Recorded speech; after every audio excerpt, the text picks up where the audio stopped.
So my name is Sandro Hardy. I'm doing my PhD at the Darmstadt University of Technology, or Technische Universität Darmstadt, as I have to say because of our corporate design rules. And I will show you today how we want to use technology and sensors, as well as our existing prototypes, which you can see at the back later, and which you can try yourself. To identify the aspects in video games and to find out how to modify video games so that they are, at the one hand, motivational, and on the other hand, that we can maximize the training effect, because my focus is on exagames. I'm working in a research group, a serious gaming group at the Darmstadt Multimedia, it's called Multimedia Communications Lab, or Fachgebiet Multimedia Kommunikation at our university, and we are at the moment 6 research assistants and 1 group leader. 2 of us are focused on authoring serious games, so we have a rapid prototyping tool which is called StoryTech. 2 of us are focusing on control of games.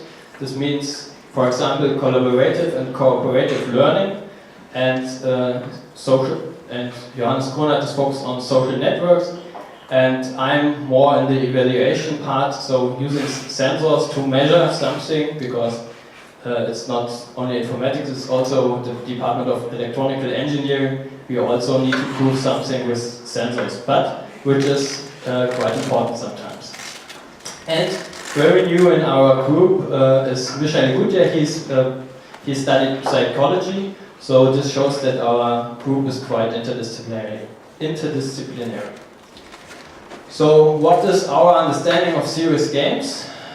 At first, serious games are more than fun, and we define games such as shown in this circle. We have the game technologies, and they can be used in different application areas. For example, simulation, training, advertisement, education. So serious games is not the same as educational games in our understanding, and which I do focus on is the combination of game technology and the application area health and sports. So how can we create health games, and in my focus games, exagames, so games in which you incorporate the movement of a person into the gameplay.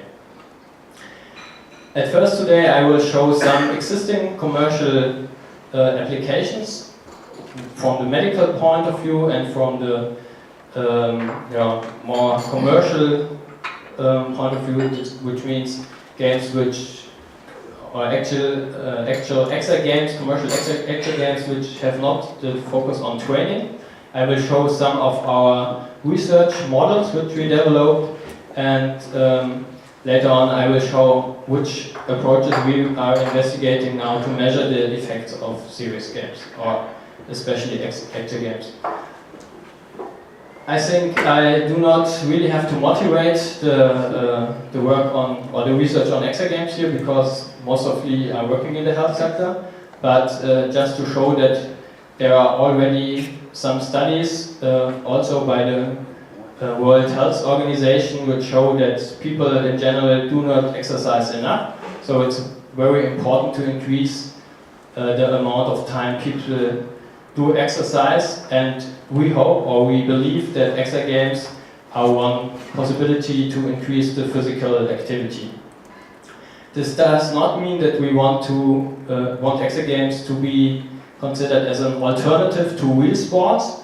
But if you cannot do real sports because of several reasons,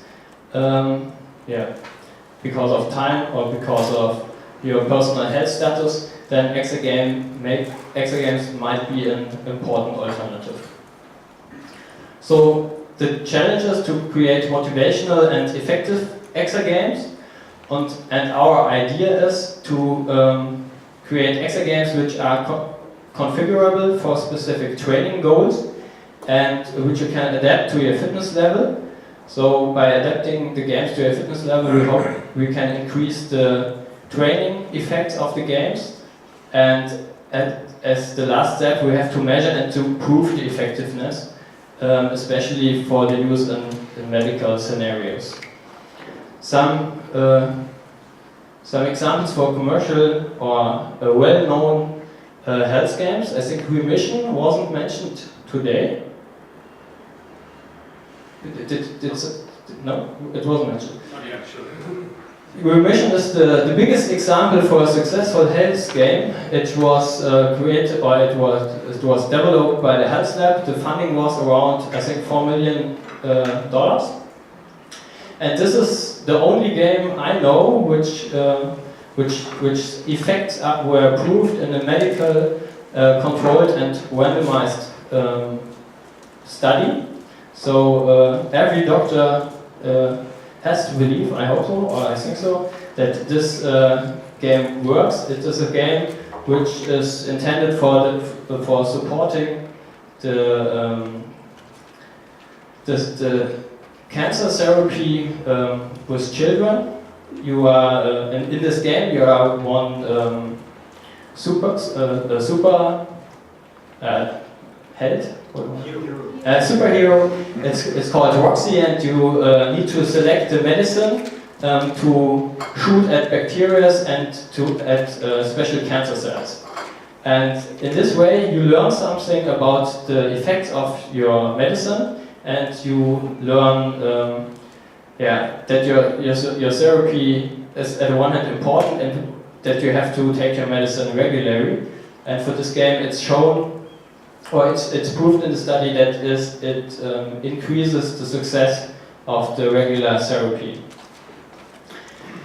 Another example or other examples are the already mentioned Wii Fit. It's a console game made from Nintendo. You have it's mostly it's a commercial game which is not focusing on maximizing the training effects. And on the right side, Dance Dance Revolution is maybe I think now 10-year-old or known since 10-year-old a dance game. For this game, it's shown that it increases your energy expenditure, but the energy expenditure while playing Dance Dance Revolution is not comparable with the energy expenditure while playing football or doing real sport.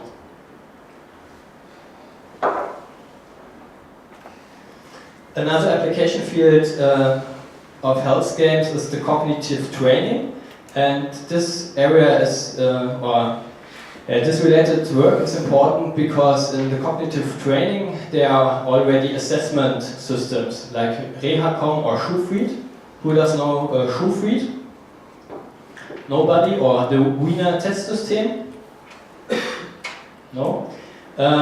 If you have a neurological disease and you want to get your driver's license back, then you have to be successful in the Wiener test system, and this is really used to assess your neurological abilities. Similar systems, just to not any advertising for only. Is it the tool that we commonly call the idiot test? No, this is something different. The idiot test is something. It's also called MPU. It's what you have to do if you are drunk. It's the idiot test, yes. Yeah, the Wiener test system is an electronic version with reaction tests and identifying objects. So it is, if you have it's for example for stroke patients, and if the medicals are not sure if they have the ability to try it again. From the medical point and the combination of the medical training aspects and the hardware used in medical aspects, and already combined with some biofeedback, like this, and very small, but some people say pilzig, so very old-fashioned games. It's another application field, and this is very important for the aspect of which hardware exists for rehabilitation practices. So in this way, in these examples, mostly for balance training, The gaming aspects in these systems are quite small, and the systems are expensive, but the measurement, so the sensor-based measurement of these systems is state of the art. To the effect, or for proving the effects of health games, I know what I already told, the study of remission. It increases the knowledge of the children about the therapy, and it increases the self-empowerment of the children, and these are the two ways how this system, or how this game works. And the second aspect is an assessment of, or a comparison between classical balance training exercises and Wii Fit training system. So it showed that it was made by Klim and Riemeyer. It shows that the balance training with the Wii Fit system has some effects, but these effects are lower than the classical exercises, lower than the effects of the classical exercises. When I first started doing my research towards games for health, or especially exergames, I thought we have to distinct between prevention and rehabilitation. So we have completely different games for prevention and rehabilitation. This is not the way I thought before, because it's more important to create adaptional games, so that you can use the games with different levels of abilities, or with different fitness levels. So we found out that our rehabilitation game, or one of our games for balance training, was also played by children aged 12 till 16 years old, when we increased the difficulty level. From the field of sports, it makes a difference if you focus on strength or coordination training, because for strength and coordination training, you need to measure very precisely the kind of movement and the movement itself. For cardio training, it's more important that the people exercise, but the way the people exercise is less important. And not proof, but our experiences towards long-term, or how to achieve long-term motivation, is that that people always need something.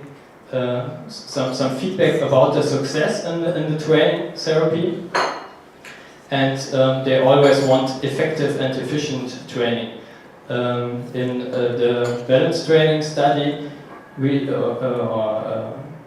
and Riemeyer found out that if they had the alternative, or if you have the regular training exercises and as alternative the Wii Fit exercises, which are more motivating, but which are not intended for training purposes, the people preferred the regular exercises, because they are, in a rehabilitation scenario, always focusing on the efficiency of the training.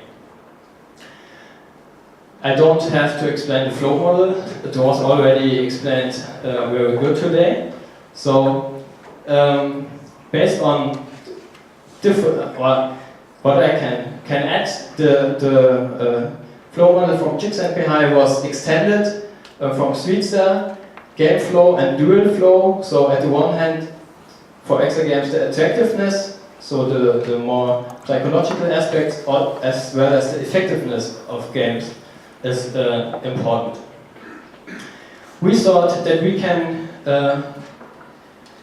match the right flow level by using an authoring environment. This is our authoring environment for serious games, which is called Storytech, and manually adjust the games to the right fitness level. So the idea was to have a health games repository with many different small games, use an authoring tool to adapt them to the needs of the user, and use an adaptive game engine to execute these engines and collect data about the movements of a person by using sensors. And to make it more precise, we can add some additional application elements. So this is the more complex, or the whole application scenario we are working on, but since I got to know that it's very important to keep the right training and the right motivational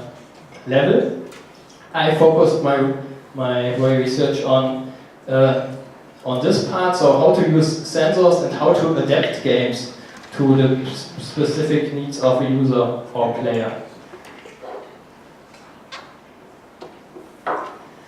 For this, I first tried to identify the relevant parts of the system, as the gaming system, and the user.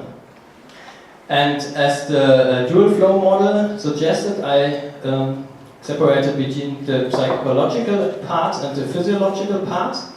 And what we can measure about both are the vital parameters.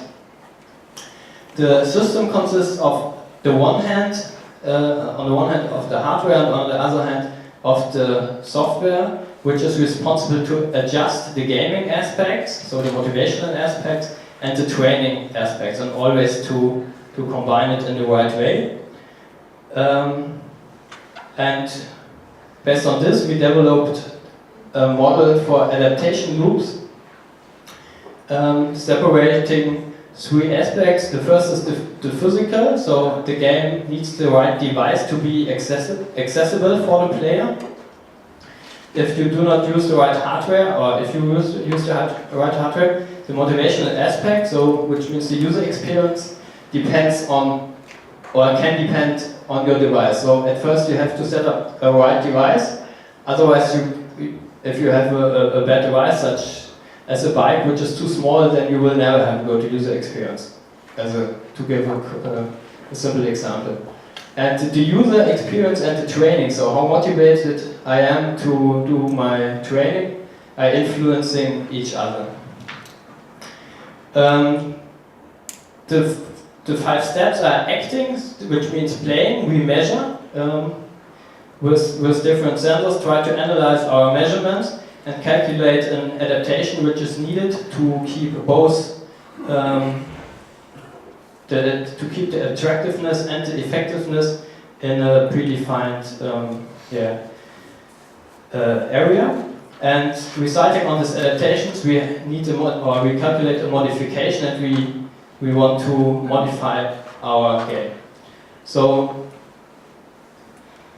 the most important part is how to adapt the user experience aspects in the game, and how to adapt the training aspects in the game. More mathematically, this is, or my professor told me to go something deep technically. So this is the slide you can comment later on. The quality of our game is at the one hand the motivation and the training aspects. If the motivation is bad, then the game is not played. If the training aspects are not bad, then the game is not, our EXA game is not effective. And the game consists of many different attributes which have an impact, a cognitive impact, an emotional impact, or a physical impact. And we now want to identify how different attributes of a game influence the quality, so the motivation and the training aspects of a game. I think this was very... it was a very good advice from your professor. It is very abstract, so let's go more concrete. To evaluate or to identify these attributes, I created 3 different prototypes. One training for the upper limbs, which is called Terra Kit. One is for the legs, which is called balance training, and one is for the cardio training, which is called Ergo Active. Terra Kit uses a marker-based tracking system, so it uses a webcam and a marker based on something like a glass or a cup or a completely different device. Important is that the device can be handled by the patients. And we try to incorporate different adaptation methods in this game. So in this game we have different game types, and we can the therapist can create different levels with different stages of difficulty, and he can adjust the range of movement the patient has to do, and if he moves in 2D or 3D, and the kind of movement he has to do. The second one, it is called balance fit. This is the one you can try in the prototype or demo area later on. It is made for fall prevention, so this game can be played by young people who are fit, by people who need assistance to walk. I'm not sure how this is called in English. In Germany it's called Rollator. In German it's called Rollator. And in this game we have different levels and also different adaptation possibilities. For example, the contrast and the colors are adaptable for people, for patients with eye impairment, and the difficult is adaptable as well as the physics of the game. The third example is the one we already evaluated. This is a cardio training system. We control a game using an ergometer device, and we can control the resistance of the bike by the game. We have 3 different implementations. 2 of them are more gaming, 1 is more video, and the result was that the gaming application was more motivating than the video application. The mean or the motivational the mean for the games was 2.6, and the mean for the video application was 1.9, and 77% of the users prefer to the regular training in a gym. So the next step is how can we use sensors to measure the emotions more objective than we do it now. The movements can be measured by using various kinds of game controllers, and we already have prototypes for them. Until now we had our user experience questionnaire, but it's important to have something more objective, because if you have such a questionnaire, you always have to prove that you did not influence the people you measured somehow. So now we are going to use such a face lab eye tracking system. So we want to measure the objects the people are focusing on, and we also can measure the iris diameter, so the size of the pupil. We want to use facial expressions with different systems, because all of these systems measure more or less precisely. Let's say some around 80%, but we want to identify which sensors we can really use to identify emotions. And the third aspect is if it's possible to measure brain activity during the games, or if we can identify emotions by using the EEG signal. For this we have the different aspects, or the different measurements in the experimental setup, comparing again the video games with an adaptive and non-adaptive version against each other. And in the second part of the study we do this with less sensors, of course, only the sensors which really work in a clinical environment. I hope that the results can be presented at the Game Days 2012. So I would all invite you to attend the Game Days in Darmstadt. They take place from the 18th to the 20th of September. Patrick didn't mention this in his slides about the upcoming events, because he would give me the chance to mention it here explicitly. So thank you very much. If you have any questions, don't hesitate to contact me. If you want to try our authoring environment Storytech, just have a look at our homepage. And if you want to use, which means take place in an evaluation study of my prototypes, also don't hesitate to contact me. Thank you very much.